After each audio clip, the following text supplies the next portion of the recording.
YSR party అనేది ఒక sinking boat అని చెప్పడం జరిగింది.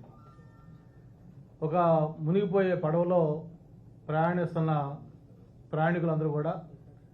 ఎప్పుడైతే ఆ పడవకి చిల్లు పడ్డాయో, పడవలోకి నీళ్లు వచ్చి పడవ మునిగిపోతుందని అర్థమవుతుందో,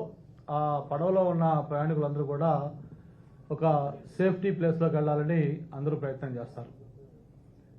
మరి ఎప్పుడెప్పుడు ఆ పడవలో నుంచి పక్కకి దూకేయాలి,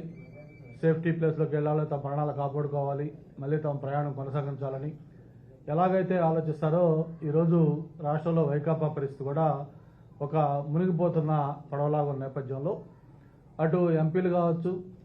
ఎమ్మెల్సీలు కావచ్చు, ఎమ్మెల్యేలు కావచ్చు, లేకపోతే పార్టీ సీనియర్ నాయకులు కావచ్చు, సలహాదారులు కావచ్చు, పెద్ద పెద్ద వాళ్ళందరూ కూడా ఒక్కొక్కరు ఆ పార్టీలో నుంచి బయటకు వచ్చి